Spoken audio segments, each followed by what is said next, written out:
La gracia y la paz del Señor esté con cada uno de ustedes. Estoy revisando por acá. Tenemos un grupo muy nutrido esta noche. En este momento hay 29 personas conectadas, hay 29 dispositivos conectados. Veo por acá unos nombres que no veo normalmente. Entonces quisiera saber quién es Francisco Lara, quién es Blanca. Básicamente el hermano Francisco, la hermana Blanca, por favor abran sus micrófonos un momento y me cuentan quiénes son, que no los conozco. No sé si son de allá de Houston o de dónde son. Hola. Sí, hermano, escuchamos. Sí. ¿Tú sabes quién es el hermano Francisco Lara? Creo que es nuestro hermano de Honduras, el hermano que está colaborando mucho, ha sido un hermano trabajador en la obra del Señor allá por muchos años, y él es el que está coordinando las ayudas que mandan de diferentes lugares para los hermanos, las congregaciones allá en Honduras. Entonces, creo que es él. Yo le mandé el link. Ok. Lo que pasa es que él no tiene audio. Bueno, hermano, de todas maneras, bienvenido. Espero que nos esté escuchando. ¿Y quién es Blanca? Porque no dice el apellido ni nada, solamente dice Blanca. Blanca es la cuñada de hermano Flores. Blanca Villalobos. Ah, la hermana Blanca Villalobos. Qué bueno. De McAllen. De McAllen, la que está recién bautizada, la que se bautizó hace poquito. Amén. Amén, hermano. Amén, Amén. hermano. Qué bueno, Así hermana es. Blanca, tenerla por acá. Qué bueno. Bueno, vamos a iniciar nuestra clase del día de hoy. Vamos a mirar, a seguir mirando la introducción de este estudio de la obra del Espíritu Santo en la iglesia del siglo XXI. Entonces estamos respondiendo la pregunta, ¿quién es el Espíritu Santo? Para nosotros responder esta pregunta, entonces vamos a mirar lo siguiente. ¿Quién es el Espíritu Santo? En la teología cristiana, el Espíritu Santo, o expresiones equivalentes como son, entre otras, Espíritu de Dios, Espíritu de verdad, o Paracleto, o Manehen, que significa acción o presencia de Dios, del griego Paracletón, aquel que es invocado, o del latín Spiritus Sanctus, Espíritu Santo, es una expresión bíblica que se refiere a la tercera persona de la deidad. Es además una compleja noción teológica por medio de la cual se describe una realidad espiritual suprema que ha sido interpretada de maneras múltiples en las confesiones cristianas y escuelas teológicas. Esto es el significado o la respuesta que da Wikipedia a la pregunta ¿quién es el Espíritu Santo? Entonces, mire que mencionaron un montón de términos, algunos más conocidos que otros. Sí, algunos de pronto no son familiares, como es el Espíritu de Dios, ¿cierto? De pronto, para los que estamos un poquitico más relacionados con el idioma griego, el Paracletón o el Consolador, ¿sí? Invocar al Consolador. Hay diversas expresiones con las cuales se nombra al Espíritu Santo. Algo que yo quiero que nosotros hay unos conceptos que nosotros necesitamos desaprender. Cuando yo quiero aprender, cuando una persona quiere aprender, a veces para aprender hay que desaprender. ¿Cómo así? Cuando yo quiero aprender, ninguno de nosotros tiene 10 años. Todos estamos un poquitico más grandes que eso. Un poquitico nomás. No mucho, pero un poquitico ahí. Tantico más grande. Ay, bueno, Elizabeth, usted no. Usted está muy grande, Elizabeth. Los demás tenemos ahí un poquitico. ¿Qué pasa? Nosotros a través de nuestro trajinar, de nuestra vida, levanten la mano los que tienen raíces católicas. Abuelos. Ok. Ahora, levanten la mano los que tienen unas raíces denominacionales, o lo que nosotros conocemos más comúnmente como evangélicas, de cualquier denominación evangélica. ¿Ninguno? Ah, bueno, está bien. Eso también se vale que ninguno. ¿Sí? Entonces, ¿por qué la pregunta? Porque cuando nosotros venimos trajinando la vida, nosotros vamos aprendiendo muchas cosas. ¿Y qué aprendemos? Lo que nos dicen. Entonces, los que tienen o tenemos unas raíces católicas, ¿qué aprendimos? Aprendimos a hablar de la Trinidad. A nosotros nos dijeron que había Dios Padre, Dios Hijo, Dios Espíritu Santo. Que eran tres dioses diferentes, pero que formaban un solo Dios. Eso básicamente es la Trinidad, ¿cierto? Nosotros manejamos, recuerdan que el martes les preguntaba, ¿es la iglesia de Cristo trinitaria, sí o no? Y ahí entramos al debate, ¿verdad? ¿Qué necesitamos nosotros? Hay conceptos que nosotros vamos a tener que desaprender, ¿sí? Y creo que uno de los conceptos que nosotros vamos a tener que desaprender es ese concepto de que Dios son tres personas. Dios es Dios. Lo que tiene son tres manifestaciones diferentes, pero no son tres personas. Ah, que es que a nosotros nos queda más fácil entenderlo como una persona. No, entendámoslo como una manifestación. O entendámoslo desde el punto de vista de un rol. Tiene tres roles diferentes. Y pongo el siguiente ejemplo. Un hombre de unos, ok, hermano José Dimas, ¿lo puedo colocar a usted como en el ejemplo? No hay problema. Ok, pregunta, hermano, ¿usted tiene nietos? Sí. Ok, entonces, miren los tres roles que puede desempeñar el hermano José Dimas. Él es padre porque tiene unos hijos, pero también es abuelo, pero a su vez también fue hijo, porque tiene unos padres, tiene unos nietos, tiene unos hijos. ¿Es diferente?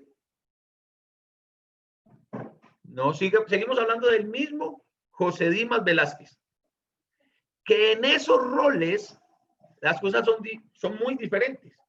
¿Por qué razón? Él en su rol de hijo, ¿cuál es su trabajo como hijo delante de Dios? Sujetarse a sus padres. Pero ¿cuál es su rol como padre? Guiar y criar a sus hijos. Y en su rol de abuelo, malcriar a los nietos. Normalmente eso es lo que hacen los abuelos. Malcriar a los nietos. ¿Cierto? Amén. Amén. Sí. Yo lo digo con conocimiento de causa. Malcriado por mis abuelos de una forma horrible, ¿no? Entonces, ¿qué pasa? Cuando lo vemos así, ¿cómo hacemos nosotros para decir, cómo podríamos decir, Dimas el hijo, Dimas el padre, Dimas el abuelo? No, nos referimos ¿a quién? A José Dimas, a él mismo, ¿sí? ¿Podemos decir que son tres personas diferentes? No, no son tres personas diferentes. Estamos hablando de la misma persona. Estamos hablando de José Dimas Velázquez. Ah, que tiene tres manifestaciones o tres roles diferentes. Ah, eso ya es otra cosa. ¿Sí? Podríamos ver otro ejemplo. Explicando lo mismo. Porque es que después las hermanas dicen, ah, es que el hermano nunca nos pone a nosotros de ejemplo ya. Elizabeth, que se está riendo por acá. Elizabeth es esposa, es madre y es hija. ¿Sí o no? ¿Podemos separar algo? Entonces, Elizabeth la madre, Elizabeth la esposa, Elizabeth la hija. No, estamos hablando de la misma Elizabeth Tavares, que tiene unos roles o unas manifestaciones diferentes, ¿de acuerdo? Entonces, mire que no es algo que suene tan imposible, ¿sí? No es algo. La hermana Yaferri nos decía el martes, ponía un ejemplo de los estados de una partícula de agua, que puede ser líquido, puede ser sólido, puede ser gaseoso, incluso puede ser algo así como gelatinoso también, ¿sí? Entonces, todo esto lo estoy explicando ¿para qué? Para que nosotros empecemos a cambiar. ¿Recuerdan la palabra rara esa que les dije el martes? Semántica. Para que nosotros empecemos a cambiar la semántica. O sea, no podemos seguir pensando nosotros, y va a ser la conclusión, parte de la conclusión del estudio, al finalizar, no podemos seguir pensando en Dios Padre, Dios Hijo, Dios Espíritu Santo, porque la Biblia no nos habla de Dios Padre, Dios Hijo y Dios Espíritu Santo. La Biblia nos habla de ¿quién? De Dios, que de acuerdo al propósito que tiene específico con esa situación en particular, ¿saben qué? Miramos si es el Padre, o si es el Hijo, o si es el Espíritu Santo. Tradicionalmente, incluso lo tengo ahí, el Espíritu Santo, tercera persona de la deidad. O sea, cuando ya le estoy dando tercera persona, ¿saben qué estoy haciendo automáticamente? Estoy escalafonando. Entonces estamos diciendo, ¿cuál es la primera persona? El Padre. Tradicionalmente entendemos eso. La segunda persona, el Hijo. Y la tercera persona, el Espíritu Santo. Y ahora les hago una pregunta. ¿Ustedes alguna vez han practicado algún deporte? ¿Han competido en algún deporte? Sí. ¿Y es lo mismo llegar primero que llegar tercero? No. No, sí o no. Entonces, mire, pero mire las cosas que nosotros estamos haciendo. Por semántica, por tradición. Es que el Espíritu Santo es la tercera persona. ¿Qué estoy dando a entender? Venga, que de pronto los testigos de Jehová no están tan lejos de la verdad, porque si hay una tercera persona, necesariamente tiene que haber una primera y una segunda, ¿sí? Entonces ellos me van a decir, si ven, la primera es Jehová Dios, la segunda es Jesús, que es Dios, pero no es en el nivel de Dios, y la tercera es el Espíritu Santo, que para ellos es una fuerza.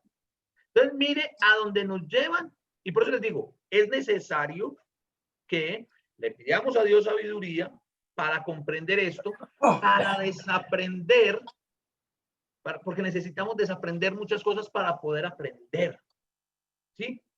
Nosotros somos como un recipiente, somos una jarra para echar su jugo preferido.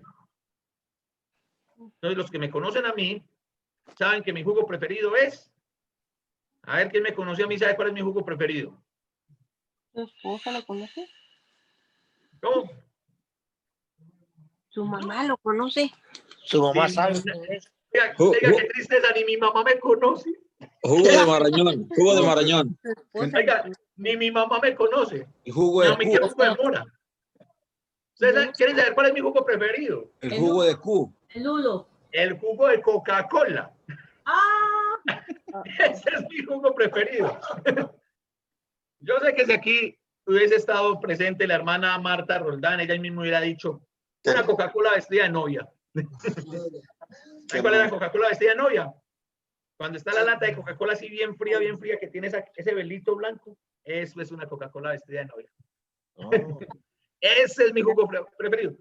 Pero a ver, pensemos en una jarra. Y necesitamos llenar esa jarra. Pero esa jarra, para poder llenarla, tengo que sacarle lo que ya está viejo, ¿o no? Eso es lo que nosotros necesitamos. No estoy diciendo que todo lo que nosotros tenemos es erróneo. Desechable. O desechable. Muy bien, hermano, por ese término. Pero hay conceptos en los que nosotros nos hemos ido llevando más por tradición y no por convicción. Y ustedes quieren saber, mis hermanos, qué nos da la convicción. ¿Saben qué nos da la convicción? Hermano Saúl. La fe. Sí. La fe nos da la convicción. Pero para poder tener una fe con convicción, ¿saben qué nos da eso? Hay una sola cosa, que lastimosamente, el grueso de la congregación, la mayoría de los miembros de las iglesias, de las congregaciones, no hacen. ¿Saben cómo se llama eso? Estudiar la palabra. Ahí es donde nosotros nos convencemos. Hablaba con un hermano esta semana y le decía que a veces nosotros buscamos la guía del Espíritu Santo sin querer estudiar la palabra. No queremos orar y no queremos estudiar la palabra, pero queremos ver la guía del Espíritu Santo. Entonces le contaba al hermano una anécdota de que alguien decía, no, es que a mí el Espíritu Santo me guía. ¿Y cómo te guía el Espíritu Santo? Yo abro la Biblia un día, yo abro la Biblia en la mañana y el versículo que leo, eso es lo que Dios quiere que yo haga. ¿Sabe qué le pasó a esa persona? Un día abrió la Biblia y leyó el texto donde decía, entonces Judas fue y se ahorcó.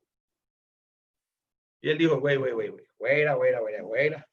Calmémonos un poquitico, no nos tomemos esto tan a pecho, volvamos a cerrar la Biblia porque Dios no me puede estar mandando esto. Y vuelve y abre la Biblia, ¡pa! Y cuando vuelve y abre la Biblia lee, lo que te mandé que hicieras, ve y hazlo pronto. ¿Esa es la guía del Espíritu Santo? No. Lo que pasa es que cuando no estudiamos, ahí nos empezamos. Entonces vamos a empezar a desaprender unos términos para utilizar los términos que son correctos, ¿de acuerdo? Entonces, esta es la definición de Wikipedia. ¿Quién es el Espíritu Santo? De esta realidad espiritual se habla mucho en pasajes de la Biblia con expresiones citadas sin que se dé una definición única. Esto fue el motivo de una serie de controversias que se produjeron principalmente durante 3 periodos históricos. El siglo IV después de Cristo, conocido como el siglo trinitario por excelencia. Ese fue el primer periodo. Mire la fecha, siglo IV. Las crisis sismáticas de Oriente y Occidente, sucedidas entre los siglos 9 y 11. Y por último, las distintas revisiones doctrinales nacidas de la Reforma Protestante en el siglo XVI. Entonces, la controversia sobre quién es el Espíritu Santo no es nueva. Tiene ya rato. Pues la primera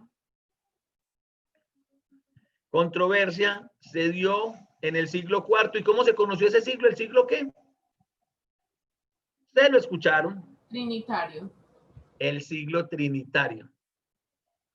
Entonces yo creo que ahí podemos ir sacando una respuesta. ¿Es la iglesia del Señor trinitaria? Pues no, porque el término se empezó a utilizar 4 siglos después. Entonces estuvo el siglo trinitario, la crisis sismática, o sea, la separación que hubo entre las iglesias de Occidente y Oriente entre el siglo IX y el siglo XI. ¿Ustedes entienden qué fue esa separación? La costumbre, las costumbres de los occidentales son muy diferentes a la de los orientales, a la de ellos allá. Todos ustedes, hermanos, están familiarizados con el término hermenéutica. Díganme si sí o si no, háganme saber si sí o si no. Esto es sí, esto es no. No, pero venga, dígame. No me... ¿Sí o no? More and less. A ver, me gustó la del hermano Juan José, la del hermano José Flores. O sea, ni sí ni no ahí. Ok. ¿Qué es la hermenéutica? La hermenéutica es la ciencia de la interpretación de textos antiguos o de textos, ni siquiera tienen que ser antiguos. La ciencia de la interpretación de textos se llama hermenéutica. Aplica para la Biblia o aplica para cualquier libro. ¿Saben quiénes estudian? ¿Quiénes tienen que estudiar mucha hermenéutica. Los abogados, las personas que estudian leyes, ellos sí que tienen que estudiar hermenéutica, porque a la larga lo que ellos tienen que hacer es una interpretación de las legislaciones, del texto de las legislaciones, ¿sí? Hay varios principios importantes en la hermenéutica, pero hay un principio fundamental.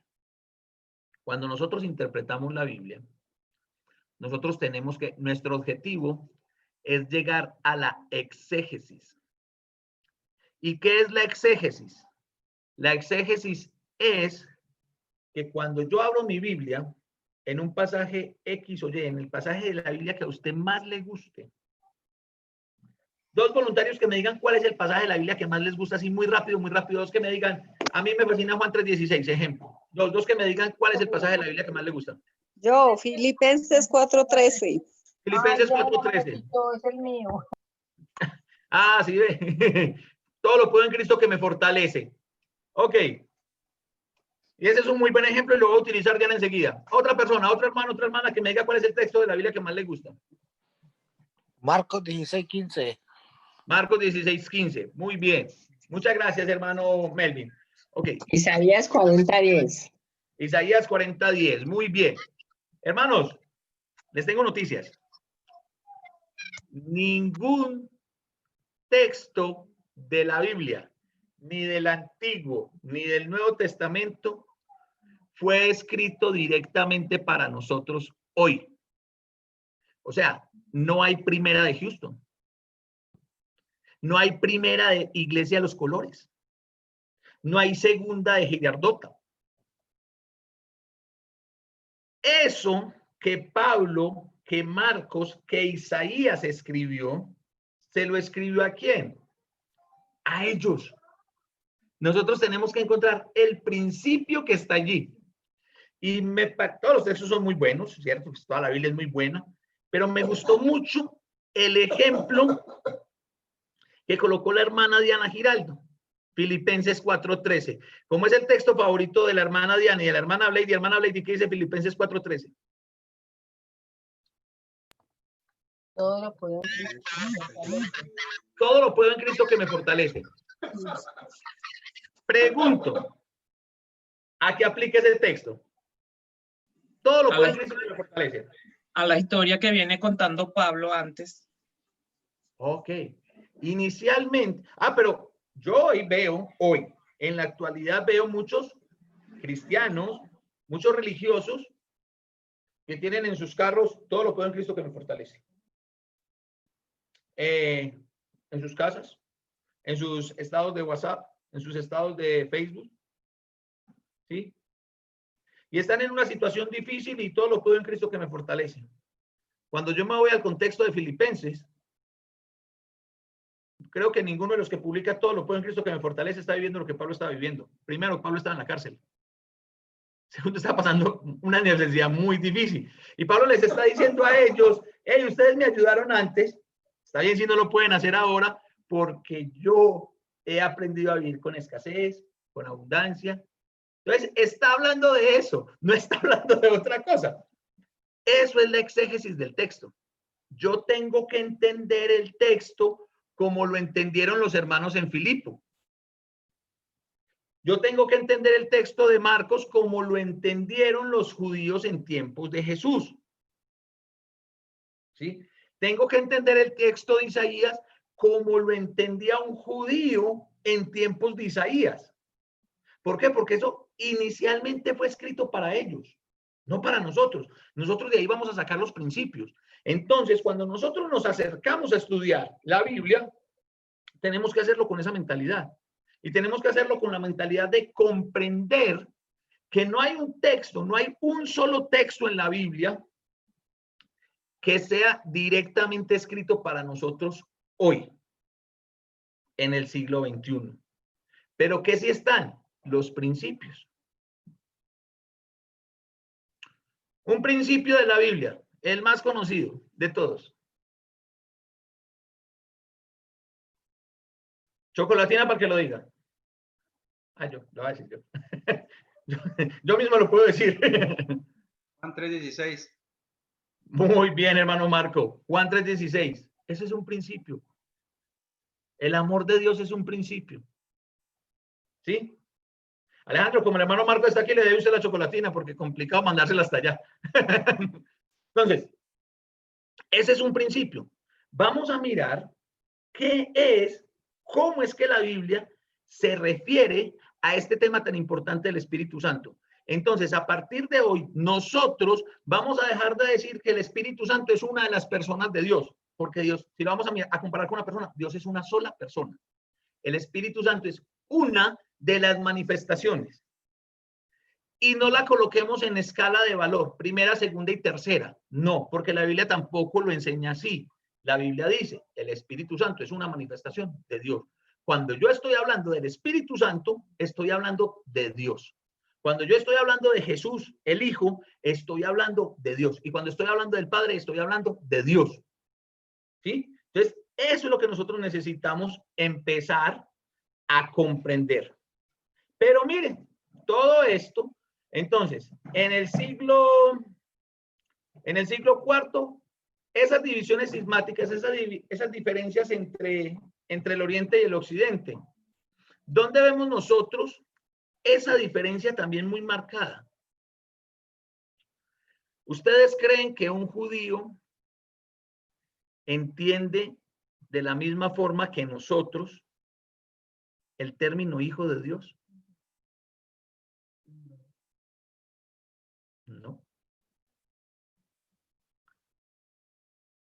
Ni siquiera Nosotros- creen en el Hijo. Porque no lo aceptaron. No lo aceptaron. Mire, nosotros decimos que somos hijos de Dios. Bueno, nosotros no. La Biblia dice que nosotros somos hijos de Dios. ¿Cierto? ¿Ustedes saben qué significa eso en los oídos de un judío? Elisa, pero ahora el micrófono, pues, Elisa decía participar. Blasfemia. Blasfemia. Eso es blasfemia. A Jesús por eso lo iban a apedrear. Créame que nosotros nos apedrean y no tenemos la posibilidad de salir volando. Bueno, por eso lo crucificaron, ¿no? Por eso lo crucificaron. ¿Por qué razón? Porque cuando yo digo que esa negrita que viene caminando acá es mi hija, todos nosotros lo entendemos. Ella es mi hija. ¿Sí? Todos lo entendemos. ¿Sí o no? Ella es la hija. Pero cuando un judío escuchaba eso de que es hijo de Dios, se estaba haciendo igual. Dice, estaba compartiendo comparte la misma esencia con el Padre. Cuando se habla del Espíritu Santo, se dice que tiene la misma esencia de Dios. Eso fue lo que entre el siglo IX y el siglo XI empezó a hacer una división mayor entre el Oriente y el Occidente.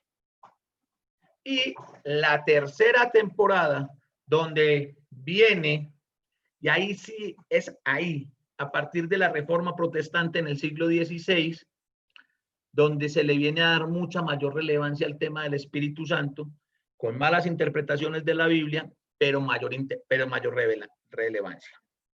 ¿Ustedes saben qué fue la Reforma Protestante? ¿Tienen el concepto claro, medio claro? Esto es sí, esto no, esto es más o menos. La de Martín Lutero. La de Martín Lutero. ¿Y quién era Martín Lutero? ¿Y por qué se llamó protestante? ¿Cómo? Un monje. No. Ya un poquito más allá. Se alcanzó a graduar.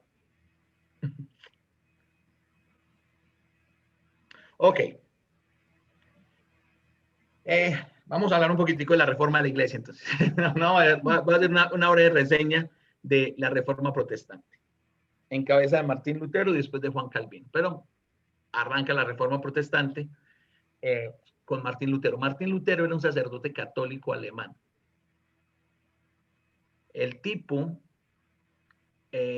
para algunos el tipo buscaba sinceramente a Dios. Yo creí eso por mucho tiempo, que el tipo realmente tenía celo en su corazón por la verdad, hasta que encontré otra parte de la historia de Martín Lutero que me hizo creer lo contrario. Martín Lutero tenía una gran preocupación, y era el tema de la salvación. ¿Qué tengo que hacer para mantener la salvación? Y los que han tenido o los que tuvieron raíces católicas saben que uno de los sacramentos de la Iglesia Católica es precisamente el sacramento de la confesión. Práctica donde yo peco, yo voy y me confieso y me ponen una penitencia y chévere, ya. Vuelvo y peco, vuelvo y confieso, otra penitencia y chévere. Pero como nosotros somos, el ser humano es tan malo, aquí en Colombia tenemos un dicho que dicen, echa la ley, echa la trampa, pues también se hizo la ley y la trampa para eso. Entonces, ¿ustedes saben qué son las indulgencias plenarias? Una indulgencia plenaria era un dinero, escúcheme muy bien, sí, dinero, cash, money, como lo quieran llamar, que una persona X pagaba a la iglesia para tener una forma de decirlo, un salvoconducto para pecar. Entonces yo iba y hablaba con el sacerdote y le decía, bueno, ¿cuánto me valen 5 infidelidades? Ah, valen tanto. ¿Listo? Y el tipo me da un certificado de las indulgencias. ¿Sí? Y el tipo, yo podía salir a pecar, a ser infiel, y no pasaba nada porque ya había pagado por adelantado. ¿Sí? Martín Lutero estaba muy preocupado por todo eso. Entonces, Martín Lutero en un dolor de cabeza en el monasterio donde estaba. En serio, era un dolor de cabeza. Porque si el tipo a la medianoche tenía un mal pensamiento, tenía un mal sueño, él iba a buscar a un sacerdote superior a él. Padre, necesito que me confiese. Hermano, o sea, tenía cachado a todo el mundo. Yo no quería ser compañero de Martín Lutero, de verdad. Aparte que duermo bien poquito, que el momento que estoy dormido vaya y me toque la puerta, no. ¿Sí? Martín Lutero, estando en el monasterio, se encontró un texto en griego de la carta a los romanos, donde se enseña que la salvación es por fe y no por obras. Entonces, a raíz de eso, Martín Lutero empieza a estudiar Romanos y encontró, lo primero que quiero que tengan claro es que Martín Lutero no quería armar la iglesia luterana, lo que nosotros conocemos hoy como la iglesia luterana. Él lo único que quiso fue reformar la iglesia católica. Más que reformar, sería restaurar la iglesia católica, porque solo en el estudio de Romanos, Martín Lutero encontró 99 tesis o prácticas de la iglesia católica que no estaban acorde a la Biblia. Entonces Martín Lutero dijo, hey, venga, ¿qué estamos haciendo? Esto no funciona así porque la Biblia no lo dice. Pues la iglesia católica no iba a cambiar, no iban a hacerle caso a lo que dijera el sacerdote Martín Lutero. ¿Y qué hicieron? Lo excomulgaron. Y por eso se conoce como la Reforma Protestante. Porque de ahí los seguidores de Martín Lutero sí empezaron a querer formar una iglesia que no tuviera esas 99 fallas, por así decirlas, por así llamarlo. Esa es la Reforma Protestante. En el siglo XVI, a raíz de la Reforma Protestante, es donde las iglesias cristianas van a empezar a hablar muchísimo, muchísimo de la obra del Espíritu Santo. Ahí es donde van a empezar ellas a decir el Espíritu Santo esto, el Espíritu Santo aquello. ¿De acuerdo? Entonces, mis hermanos, en esos 3 periodos de la historia es donde empieza a darse respuesta a esta pregunta. ¿Quién es el Espíritu Santo?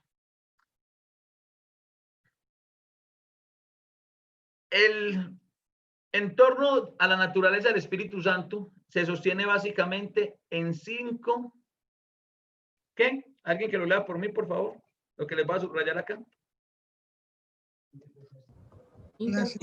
Interpretaciones. 5 interpretaciones. Sí, así como lo están escuchando mis hermanos, son 5 interpretaciones. Y cuando estamos hablando de interpretaciones, ya aquí estamos hablando de que, en síntesis, lo que nosotros sabemos o conocemos del Espíritu Santo depende de la interpretación que algunos le han dado al texto bíblico. Por eso les dije, mis hermanos, la importancia de estudiar la palabra de Dios. No los vamos a ver hoy, no los vamos a empezar a ver hoy, vamos a empezar con esto el día martes, con esas 5 interpretaciones. Y vamos a ver en esas 5 interpretaciones que hay unas que están muy lejos de la verdad. Hay otras que están ahí muy cerquita, pero estar cerquita no es estar en. ¿Sí? Entonces, para que podamos ir sacando la conclusión de quién es el Espíritu Santo. Mis hermanos, muchísimas gracias por su atención, por su asistencia. Que Dios los bendiga, que Dios nos bendiga a todos, que Dios nos dé un buen descanso. Muchas gracias por estar y los espero el día martes. Si les gustó, los espero el día martes y los espero que inviten más personas, más hermanos de la iglesia. Un comentario, hermano Néstor. Sí, hermano Ael. Me gusta mucho la analogía que usted hizo con respecto a ser padre, abuelo, hijo, o madre, abuela e hija. La única cuestión que yo le veo ahí, una pequeña falencia a esa parte, es de que el hermano José Dimas no habla él como hijo, no habla con él como padre y como él como abuelo, no habla entre sí ellos tres. Entonces, ahí es donde el aspecto de decir persona es como tiene un sentido mejor, como decir, sí, pero cada uno tiene sus cualidades, pero cada uno es independiente. O sea, es como que tienen sentimientos, que ya lo vimos la vez pasada, y se pueden comunicar entre ellos. En cambio, el hermano José Dimas no se comunica entre él como rol de padre, de hijo y de abuelo, no se comunica. Yo, la manera como yo lo veo a las 3 personas, a las 3 manifestaciones, yo lo veo como en mi caso. Yo soy Daniela Young, pero Daniela Young, el ser Daniela Young, es el cuerpo, mi alma y mi espíritu. Si mi alma y mi espíritu no estuvieran conmigo, yo no soy Daniela Young, porque primero no estaría en la forma en que estoy ahorita, pudiendo hablarles a ustedes. Entonces, lo que pasa es que los temas de Dios son temas espirituales. Entonces, la forma como es Dios, nosotros no la podemos entender desde nuestro punto de vista humano, porque no tenemos ese conocimiento espiritual, que nuestra alma y nuestro espíritu sí la pueden tener, pero nosotros no sabemos cómo todavía descifrar eso. Es correcto. Vamos a ir avanzando, hermano. Muy buena su anotación. Vamos a ir avanzando, porque en la analogía que usted está utilizando, también sería difícil que su cuerpo, su alma y su espíritu se comunicaran entre sí, a pesar de que son, pero la realidad es que sí se pueden comunicar entre sí, y la realidad es que en el ejemplo en el que pusimos al hermano José Dimas, en esos diferentes roles, de alguna forma uno se comunica entre sí con uno mismo, ¿sí? Porque tal vez uno, normalmente, ¿qué dice uno como cuando uno es padre? Yo no quiero cometer los errores que cometió mi papá conmigo, ¿sí? ¿Acaso o no quiero que mis hijos sufran la escasez o las necesidades o privarse de muchas cosas que yo me tuve que privar por cantidad de razones? Y cuando vienen los nietos, yo no sé cómo será cuando vienen los nietos, ¿no? Pero tal vez dicen los psicólogos que muchas personas lo que hacen es con los nietos es querer, entre comillas, corregir los errores que cometieron en la crianza de los hijos, ¿cierto? Entonces, de alguna forma uno tiene esos diálogos internos, pero su anotación también es muy buena. Nosotros aquí solamente estamos tratando pidiendo a Dios que nos dé claridad, a razón de que tenía un profesor en la escuela que cuando hay temas en la Biblia, hermanos, donde nosotros simplemente lo que tenemos que hacer es aceptarlos por fe. Así es. ¿Sí? Los tenemos que aceptar por fe. Ah, y mi mamá se sabe el texto de Deuteronomio 29:29, que era lo que decía mi profesor. Las cosas ocultas le pertenecen a Dios. Pero les digo, hay cosas que nosotros vamos a aceptar por fe. Pero para muchas otras, y créanme, hermanos, puede ser que al finalizar concluyamos entre todos que sí, que está bien si semánticamente llamamos que son personas, o que está bien si llamamos manifestaciones. ¿Saben una cosa? La semántica no es para salvación. De eso sí pueden estar seguros, mis hermanos, que a ninguno de nosotros nos va a preguntar el Señor cuando venga el Señor Jesucristo. Venga, pero usted creía que éramos manifestaciones o personas. Ojo con la respuesta, pues que la respuesta final del examen, no. La respuesta final del examen es tu fe, tu perseverancia. Eso no es para salvación. Nos puede ayudar a entender, nos puede ayudar a salir de un bache o de un error, ¿sí? Pero no es para salvación. Eso sí que quede claro. ¿Listo? Mis hermanos, muchísimas gracias. Dios me los bendiga.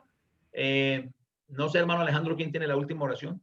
Hay dos oraciones más. Gracias, hermano. Gracias con usted, hermano. Gracias, hermano Ernesto, por la clase. Qué bendición. Gracias a Dios primeramente. Seguimos con el hermano, nuestro hermano Daniel. Tiene las peticiones de salud. Por favor, hermano Daniel. Y luego, por último, nuestro hermano Perfecto tiene las peticiones espirituales, ¿sí? Las peticiones espirituales. Entonces, terminando el hermano Daniel, sigamos con el hermano Perfecto. Y ya le doy un anuncio para de una vez. Mañana hay un hermano especial con un sermón o una clase especial diferente al tema del Espíritu Santo. Un hermano muy querido por la hermandad colombiana, un hermano que lleva más de 30 años de ser comunicador por la radio, tiene el programa que titula Con la Biblia Abierta, y el hermano va a traer mañana esa clase o ese sermón, ¿sí? Lo invitamos para mañana a esta misma hora, por favor, no lo pierda. Es un hermano muy, muy querido por Dios primeramente y por la hermandad en Colombia y por muchos aquí en Estados Unidos, ¿sí? Entonces, por favor, es el anuncio que tenemos para culminar.